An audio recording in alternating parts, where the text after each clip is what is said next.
스코틀랜드의 신학자인 브루스라는 사람이 있습니다. 이 사람이 이런 말을 했어요. 들어보십시오. 세상은 그 안에 존재하는 의로운 사람들에게 얼마나 많은 빚을 지고 있는지 전혀 모르고 있습니다. 신학자가 하고 있는 이 말을 우리가 좀 마음 가운데 새겨볼 필요가 있습니다. 이분의 통찰력이 참 맞다, 바람직하다라고 생각이 듭니다. 이 세상이 지금 이렇게 지탱되고 있는 것은 도처에 흩어져 계시는 이 의로운 사람들의 그러한 삶의 열매 덕분이다 라고 이렇게 우리가 브루스의 이러한 통찰력 가운데서 찾아볼 수 있습니다. 사실 그렇지요. 세상이 이렇게 우리가 정말 이 정도의 삶을 이 세상 속에서 살아갈 수 있다는 것은 정말 도처에 흩어져서 의롭게 반듯하게 살아가는 사람들의 그런 삶 덕분이지요.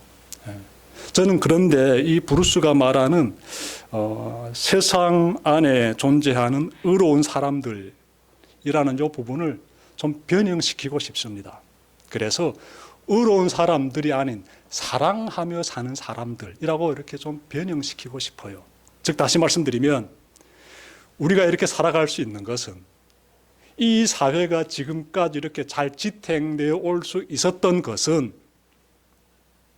사랑을 하면서 사는 사람들이 도처에 흩어져 있기 때문이다라고 저는 말하고 싶습니다. 그래서 의로운 사람보다는 사랑하며 사는 사람들이라고 살짝 바꾸게 되면 더 깊이 이렇게 다가옵니다. 예를 들어 볼까요?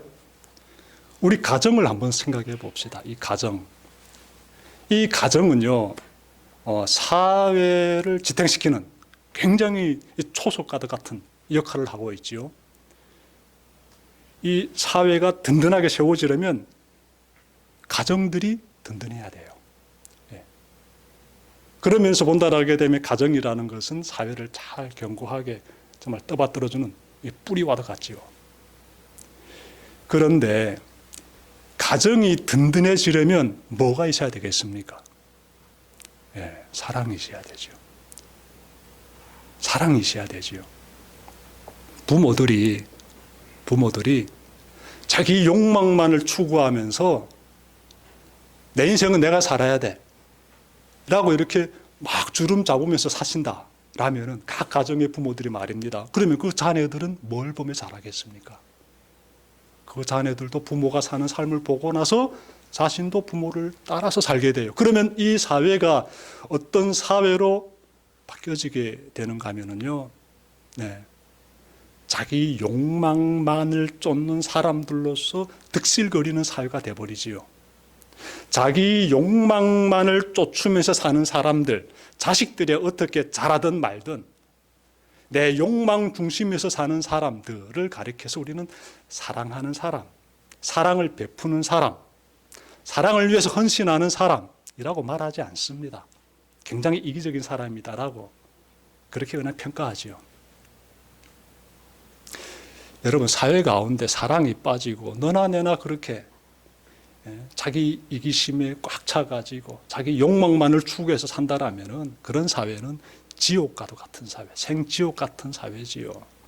그래서 말입니다. 이 사회가 지금까지 이렇게 지탱될 수 있는 것은 사랑하는 사람들이 도처에 있기 때문이다 라는 것이지요.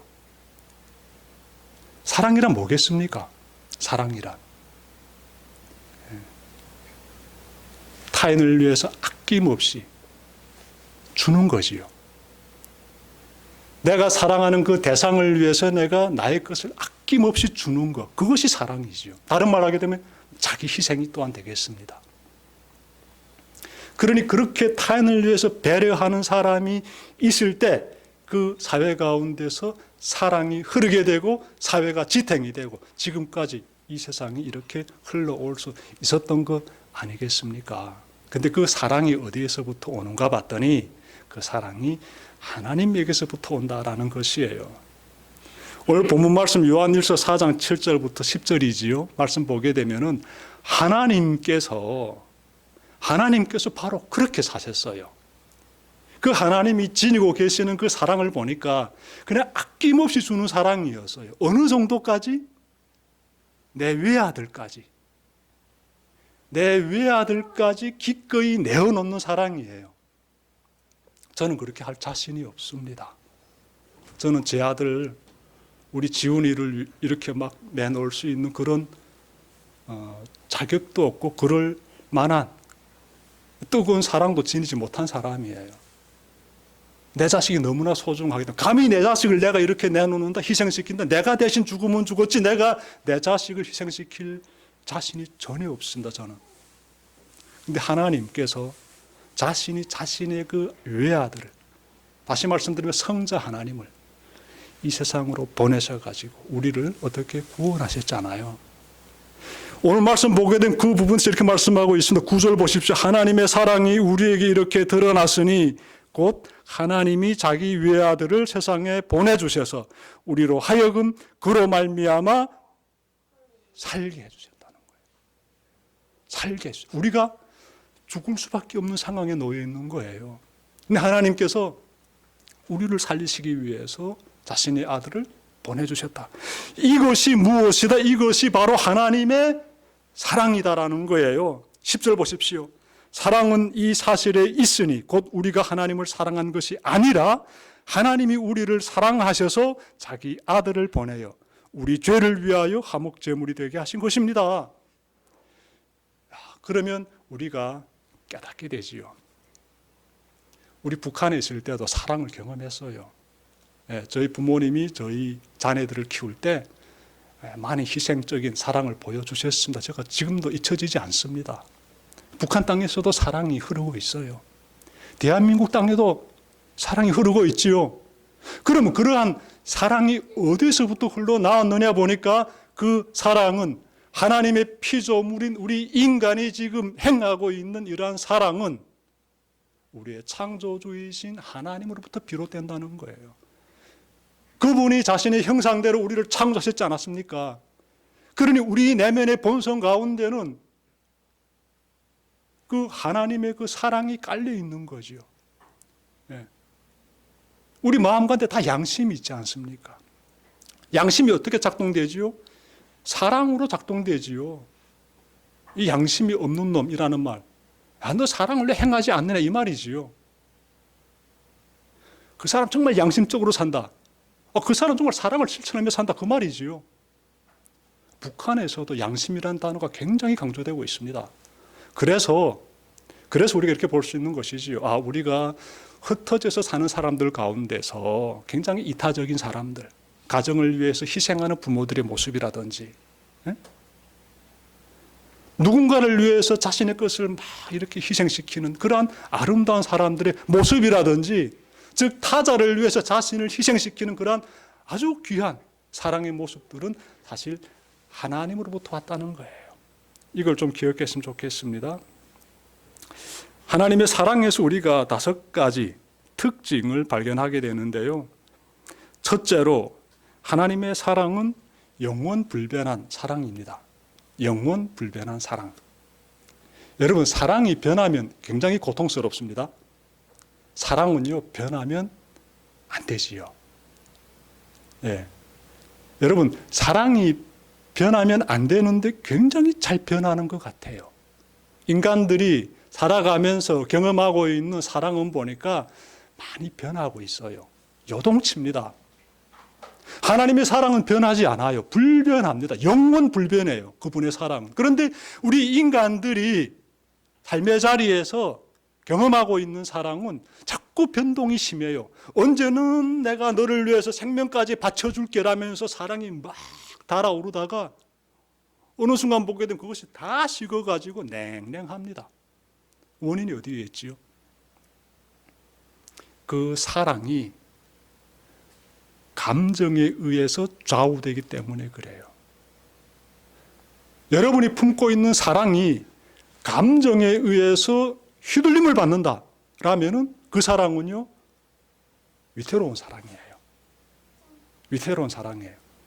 지속되기 힘들다라는 거예요. 왜? 이 감정이라는 것이 굴곡이 심하기 때문에 그래요. 하지만 하나님의 사랑을 보게 되면 하나님은 우리 각 사람 존재를 향하고 있습니다. 네가 얼마나 소중한 존재인데, 그러니 그 존재를 바라보는 시선을 가지고 있을 때 그때 내가 그 상대에게 베푸는 사랑은요, 존재를 향할 때는 변하지 않습니다. 존재에게 시선을 두시길 바라요. 하나님은 우리 존재를 소중히 여기십니다. 그래서 하나님의 사랑에는 감정의 기복이 없지요. 감정의 기복이.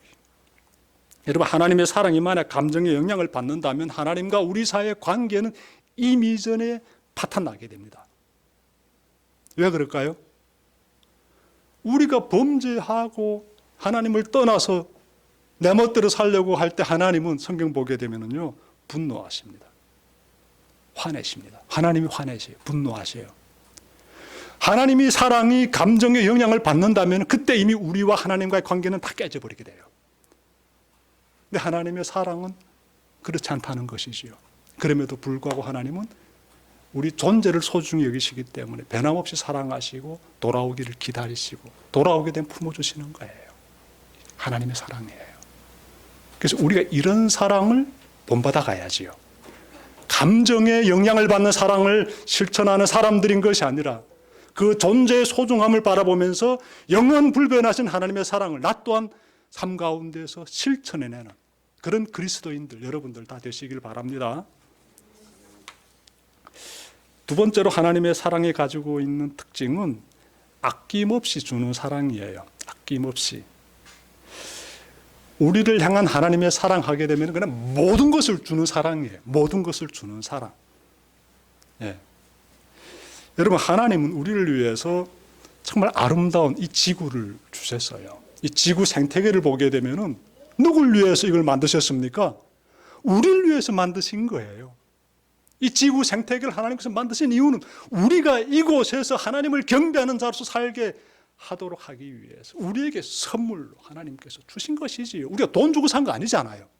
우리에게 주신 거예요. 하나님께서 우리에게 자신의 아들 독생자 예수 그리스도를 보내주신 것도 그냥 우리에게 하나님께서 우리를 구원하시기 위해서 보내주신 거지 않습니까? 가장 소중한 것까지도 아낌없이 하나님께서는 우리에게 주신다는 거예요. 왜 그렇겠습니까? 그게 사랑이니까. 여러분, 사랑하게 되면은 사랑하는 사람을 위해서 내 모든 것을 주려고 하게 돼요. 내 모든 것을 주려고 하지 않는다면은 그 사랑이 굉장히 위태로운 사랑이지요. 그러니까 내가 지금 나 사랑해라고 말할 때 과연 나는 내 모든 것을 주면서 내 사랑을 고백하고 있는지 꼭 성찰해야겠지요. 하나님의 사랑은 깡그리 모든 것 다 주는 사랑이에요. 다 주는 사랑. 여러분, 세계적인 정신분석학자이자 사회철학자인 에릭 프롬이라는 사람이 이런 말을 했습니다. 들어보십시오. 많이 갖고 있는 자가 부자가 아닙니다. 많이 주는 자가 부자입니다. 하나라도 잃어버릴까 안달을 하는 자는 심리학적으로 말하면 아무리 많이 갖고 있더라도 가난한 사람, 가난해진 사람입니다. 자기 자신을 줄 수 있는 사람은 누구든지 부자입니다. 여러분들 다 부자 되시길 바랍니다. 예, 많은 돈을 가지고 있다고 해서 부자가 아니에요. 줄 수 있는 사람이 부자예요. 그래서 이분이 정신분석학자이지 않습니까? 그리고 이분이 굉장히 사회철학자로서 세상도 잘 이렇게 통찰하고 있는 사람이 에릭 프롬이라는 사람이 사랑의 기술이라는 책에서 이런 말을 했는데 교보문고 가보게 되면 사랑의 기술 책이 베스트셀러로 많이 팔리고 있더라고요. 그러니까 현대인들이 지금 이 사람의 책을 많이 보고 있습니다. 많이 공감한다는 거지요. 주는 사람이 부자다. 저도 깊이 이 사람의 말이 마음에 와닿습니다. 우리가 주는 사람의 삶을 살려고 할 때 꼭 갖춰야 되는 마음의 자세가 있어요. 피에르 신부라고 있는데요. 이분이 자신이 어렸을 때 경험한 한 이야기를 책에다 실었더라고요. 이분이 쓴 책은 단순한 기쁨인데 여기에 실린 이야기를 잠깐 나눠보겠습니다. 이 피에르 신부가 어렸을 때인데 하루는 아버지가 두 아들을 데리고 어느 한 곳으로 찾아갔습니다. 그곳에는 한 40명 정도 되는 노숙인들이 있었어요. 아버지는 늘 주말이면은 이렇게 그곳에 가서 봉사 활동을 하곤 했습니다. 그래서 어떤 봉사했는가 하면 머리를 깎아주고 때로는 세탁도 해주고 이런 봉사를 하셨어요. 아버지가 그날도 이렇게 그 노숙인 분들을 이렇게 머리를 다듬어주고 있었는데 갑자기 어느 한 노숙인이 이발을 받던 그 노숙인이 욕을 하는 거예요. 누구에게? 자기 봉사를 해주는 그 아버지에게 욕을 하는 거예요. 여러분 욕 들어봤습니까? 제가 일하다가 저에게 한 욕은 아니지만 살짝 제 혼자 소리로 욕하는 걸 딱 들었는데요. 굉장히 기분이 안 좋더라고요. 일하면서 욕 들어보게 되면은요, 이 욕을 듣는 순간 갑자기 이렇게 뭔가 울컥해지지 않습니까? 화가 나고. 그런데 봉사하러 가가지고 이 노숙인들을 위해서 이렇게 나름 정성 들여서 머리를 깎아서 아마 이 머리 깎다가 기계가 머리카락을 씹었던 것 같아요. 아무리 그러기로서는 이렇게 막 욕하면 안 되잖아요. 근데 아버지가 꼭 참고 다 봉사를 마치고 나서 돌아오면서 아들들에게 이렇게 말합니다. 들어보십시오. 얘들아, 불행한 사람을 보살필 자격을 갖추기가 얼마나 어려운지 보았지. 아버지가 굉장히 훌륭한 사람이지요. 너무너무 훌륭한 사람입니다. 아들들에게 이렇게 말하는 거예요.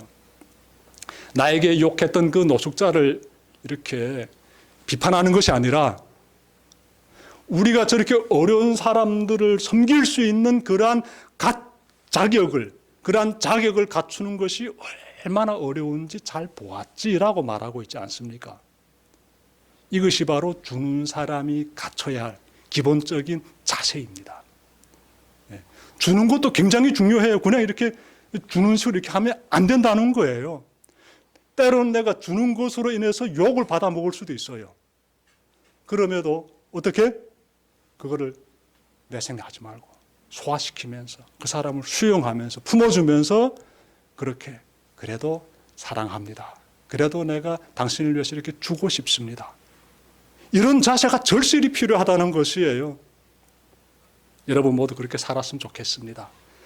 주는 사랑이 바로 이런 것이다.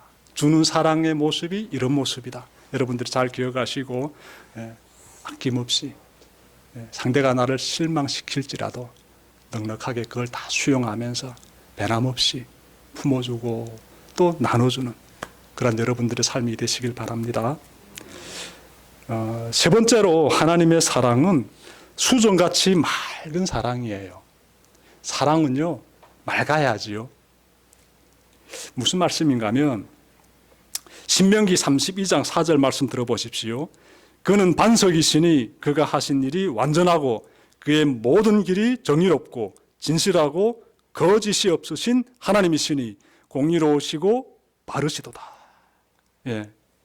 여러분, 이 하나님의 그 거룩함에 대하여서 우리가 살펴볼 때 거짓이 없으시다는 거예요.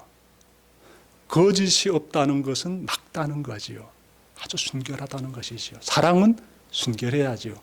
여러분, 사랑하는데 그 사람이 나에게 거짓말한다 라면은 그 순간은 몰라요. 시간 지나게 되면 거짓은 자루 속의 송곳처럼 꼭 드러나게 되어 있습니다. 감출 수 없어요. 그러면 그 순간 모든 게 다 무너져 버립니다. 그래서 사랑은 정직해야지요. 우리 하나님의 사랑은 순결해요. 맑아요. 수정같이 맑아요. 그러기 때문에 신뢰할 수가 있습니다. 하나님의 사랑을 우리가 신뢰할 수가 있어요. 내 스스로를 맡겨드릴 수가 있습니다. 우리가 믿는 하나님이 거짓이 없으신 하나님, 정직하신 하나님, 진실하신 하나님이시기 때문에 우리는 그분을 바라보면서 나 또한 그렇게 살아야지라고 마음 다지게 되고 그렇게 살기 위해서 노력도 하게 되지요. 제가 아는 어느 사업가가요, 이런 말 하더라고요. 회사 직원 중에 한 사람이 나에게 거짓말한 것 같습니다. 저 사람 언젠가는 내보내야겠어요. 내보내겠다는 거예요. 퇴사시키겠다는 건데, 회사에서도 거짓말 하게 되면은 그곳에서 일할 수가 없구나. 적당한 거짓말 괜찮지 않을까? 회사에서 이런 생각 가질 수 있는데 안 그렇더라고요. 사장이 나를 속였구나, 널 내보내야 되겠다, 이런 생각을 가지는 거예요. 가정도 마찬가지죠. 가정 안에서 식구들이 거짓말 한다 그러면 어떻게 될까요? 굉장히 위태로워집니다. 거듭 말씀드릴게요. 이 사랑이 움트고 사랑으로서 지켜지는 공동체 안에서 거짓이 들어온다게 되면은 굉장히 시한폭탄이 언젠가 터져버리고 다 무너지게 됩니다. 네. 하나님과의 관계는 더 말할 것도 없죠. 우리가 하나님을 사랑한다라고 할 때 우리 삶 속에서 나의 신앙 고백 가운데서 거짓말이 들어와 있다라게 되면은 큰일 나는 것이지요. 우리는 하나님 앞에서 정직해야 하고 그 정직을 가지고 세상에 나가 하나님의 사랑을 또한 잘 실천해야 됩니다. 그런 여러분들 되시길 바랍니다. 넷째로 하나님의 사랑은 즐거움과 고통을 함께하는 사랑이에요. 여러분 로마서 12장 15절에서 바울이 이렇게 말했습니다. 즐거워하는 자들과 함께 즐거워하고 우는 자들과 함께 울라. 바울은 하나님의 사랑의 정신을 잘 깨달은 거지요. 하나님의 사랑의 정신, 즐거워하는 자와 함께 즐거워하고 우는 자와 함께 우는 것, 이것이 하나님의 사랑의 정신이에요. 예수님을 통해서 우리가 이 부분에 대해서 확신할 수가 있습니다. 예수님께서 보니까 사람들이 결혼식장에 모여가지고 즐거워할 때 함께 그 자리에 참석하셔서 함께 그 즐거움이 넘쳐나게 하셨습니다. 또 예수님께서 어떻게 하시나 봤더니 병들고 힘들어하는 사람들 만나게 되시자 그들의 그 고통을 치료해 주십니다. 회복시켜 주십니다. 또 예수님께서 가족을 잃어서 고통 가운데 있는 사람들을 만나시자 함께 눈물을 쏟으십니다. 예수님이 우리에게 보여주신 그 삶의 모습 가운데서 사랑의 정신, 즐거워하는 자와 함께 즐거워하고 우는 자와 함께 우는 그 사랑의 정말 고귀한 정신이 발견돼요. 그러니까 여러분들, 우리가 사랑하는 사람이에요. 하나님의 사랑을 경험한 사람이에요. 나 또한 그 사랑을 실천하는 사람 되려고 합니다. 라면은 어떻게 해야 될까요? 달면 삼키고 쓰면 뱉는 삶을 살면 안 되겠지요. 기쁠 때도 즐거울 때도 함께하고 힘들 때도 어려울 때도 함께하는 그런 사람이 돼야지요.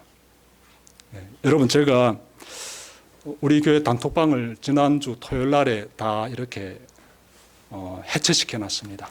이제는 그 안에 있는 멤버들 모두 29명이었지요. 네. 다 해체시켰죠. 사전에 다 공지 드렸고 해체시켰습니다.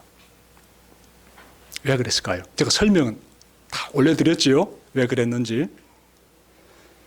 진짜 힘든 때 함께 하는 사람, 그 사람이 대성교회 교인이 될 자격이 있다. 저는 그렇게 생각하고 있습니다.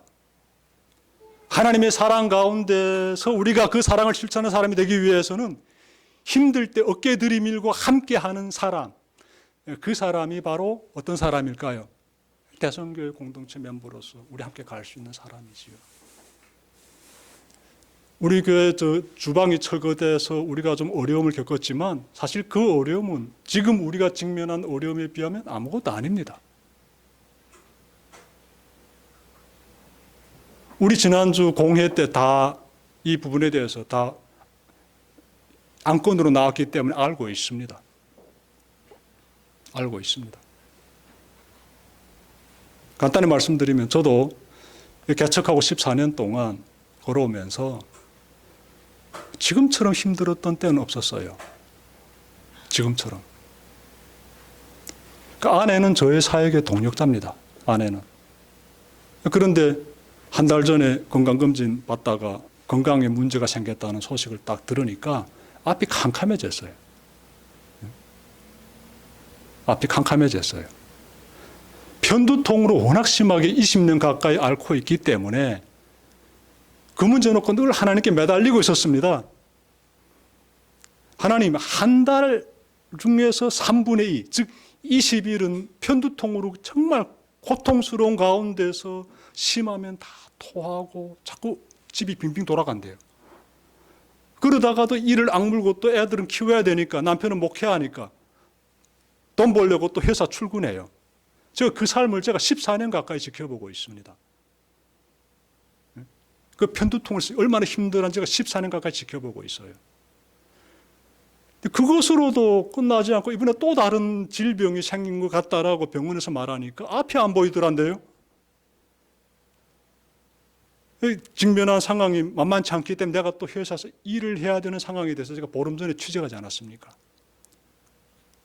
그 주중에는 회사 나가서 일하고 있어요. 쉬운 일이 아닙니다, 제가 하는 일이. 북한에서도 공부했고 여기 와서도 대학 공부하고 석사 2개나 한 사람이 지금 현장에 들어가서 험한 말 들으면서 일하고 있어요. 진짜 힘들지 않습니까? 그럼 이때 함께하는 사람이 얼마나 저에게 큰 힘이 되겠습니까? 제가 힘을 내야 또 대성교회도 잘 걸어갈 수 있는 거 아니겠습니까? 이 모든 상황을 설명하고 올려드렸는데도나 강 건너 불보듯 탄달하게 되면 그건 대성교회 교인이 아니에요. 이 자리에 함께 오서 이렇게 여러분들과 함께 마주보면서 이 말씀을 전하고 있는 이 순간 제가 굉장히 큰 힘을 얻고 있습니다. 아, 혼자가 아니구나. 하나님께서 사람들을 보내주셔서 함께 이 대성교회를 지켜주고 계시는구나. 제가 영적으로 힘을 얻고 있습니다. 여러분, 하나님의 사랑은 보면은요, 하나님의 사랑은 즐거울 때든 슬플 때든 함께하는 사랑이에요. 그 하나님의 사랑의 정신이에요. 그 정신 여러분들이 삶 가운데서 지금 이렇게 잘 이렇게 지켜가고 있는 것이지요. 우리 내일을 기대하면서 이 어려운 이 시기를 잘 극복해 봅시다. 네, 머지않아 다 사라질 것입니다. 자, 마지막으로 하나님의 사랑의 특징은 궁휼이 많습니다. 시편 116편 5절의 말씀이에요. 여호와는 은혜로우시며 의로우시며 우리 하나님은 궁휼이 많으시도다. 궁휼이 많으시도다. 여러분, 이 궁휼이라는 것이요, 궁휼이 빠지면 사랑이 아닙니다. 아무리 정직하고 진실되고 뭐 그럴지라도 궁휼이 빠지면 사랑이 아니란데요. 사랑에는 반드시 궁휼함이 포함이 돼야 됩니다. 이 궁휼이 뭐겠습니까? 덮어주는 거예요. 덮어주는 거예요. 기회를 한 번 더 주는 거예요. 앞으로 그러지 마 하고 용서해 주는 거지요. 자비라고도 하지요. 하나님께서 궁휼을 어마어마하게 큰 궁휼을 우리에게 베풀어 주고 계시지요. 우리가 회개하고 하나님 앞에 무릎 꿇게 되면은 하나님께서 너 이놈, 너 어느 날, 몇 시, 어느 곳에서 너 이렇게 죄를 지었어라고 이렇게 막 꾸짖는 적 있습니까? 저는 그런 경험 한 적이 없어요. 그냥 내가 그냥 무릎 꿇고 하나님 제가 잘못했네요 하게 되면 그냥 뭔가 확 내려가요. 알고 있다는 거죠, 하나님이. 그 죄를 꼭 눌러가지고 숨도 못 쉬게 만드는 것이 아니라 알고 있다는 거죠. 확 가벼워지면서 앞으로 그러지 말아라 하고. 긍휼이에요. 하나님의 긍휼이에요. 사랑 가운데 긍휼이 있습니다. 하나님의 긍휼이 넘치는 그 사랑에 의해서 우리가 구원받았어요. 그러므로 우리는요, 다른 사람들을 대할 때 나에게 피해를 준 사람일지라도요, 어떻게 해야 할까요? 하나님의 한없는 긍휼을 받은 사람답게 우리 또한 그 긍휼을 실천해야지요. 용서도 해주면서 너그럽게 아량도 베풀면서 그렇게 살아야지요. 만약 그렇게 살지 못하게 되면 어떻게 될까요? 굉장히 심각해집니다. 큰 긍휼을 받았음에도 불구하고 돌아서서 긍휼을 받은 사람답게 행동하지 못하게 된다라게 되면은 굉장히 큰 시련에 직면하게 돼요. 제가 말씀드릴까요? 여러분, 마태복음 18장에요. 예수님께서 한 가지 비유로서 말씀하신 아주 중요한 내용이 나오지요. 1만 달란트 빚진 사람이 있습니다. 화폐 단위 1만 달란트는 어느 만큼 될까요? 천문학적인 숫자예요. 1달란트는 6천 데나리온이라고 해요. 저게 무슨 말이냐? 한 데나리온은 노동자 하루 품삯이에요. 그러니 한 달란트는 노동자가 6,000일 동안 일해야 모을 수 있는 돈이에요. 예?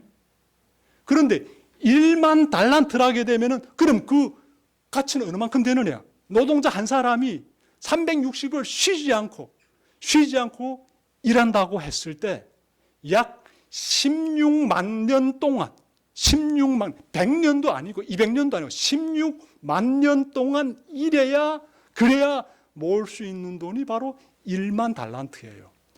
천문학적인 돈을 빚진 사람이 바로 있는데 이 사람이 하도 가련해가지고 주인이 그 빚을 싹 탕감해 줍니다.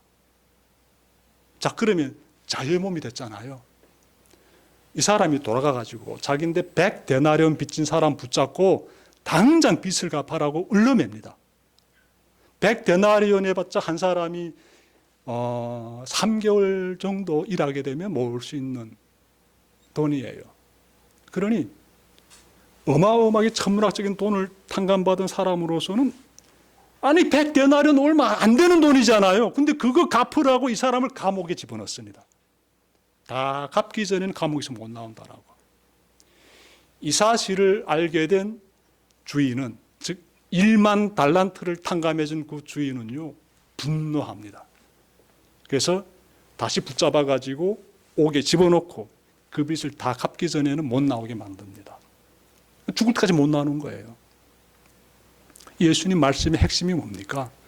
하나님의 큰 은혜로서 그 큰 긍휼을 받아가지고 죄 용서함 받은 사람이라게 되면은 너희들은 나가서 어떻게 살아라? 저 사람처럼 살면 안 된다는 거지요. 긍휼을 베풀면서 용서해 주면서 자비를 실천하면서 하나님의 사랑을 어떻게 삶 가운데서 구현해야 된다라는 것이지요. 그런 삶을 꼭 살아내시는 여러분들 되시길 바랍니다. 네, 말씀 마치려고 합니다. 오늘은 하나님과 동행하는 사람은 하나님의 사랑을 깨닫고 그 사랑으로 다른 사람을 섬기는 사람이다라고 제가 전해드렸는데요. 그 사랑 가운데서 5가지 중요한 특성이 있었습니다. 첫째로 하나님의 사랑은 감정에 휘둘리는 사랑인 것이 아니라 영원 불변한 사랑이다. 둘째로 하나님의 사랑은 받는 것이 아니라 주는 사랑이다. 주는 것, 아낌없이 주는 사랑. 셋째로 하나님의 사랑은 거짓에 불순물이 없는 수정같이 맑은 사랑이다. 넷째로 하나님의 사랑은 즐거움과 고통을 함께하는 사랑이다. 그리고 다섯째로 하나님의 사랑은 긍휼로서 가득한 사랑이다. 얼마나 좋습니까? 이것이 사랑이에요. 오늘 말씀하면서 잘 새기시고 살아온 새로운 한 주도 하나님과 동행하는 여러분들 되시길 바랍니다. 기도드립시다.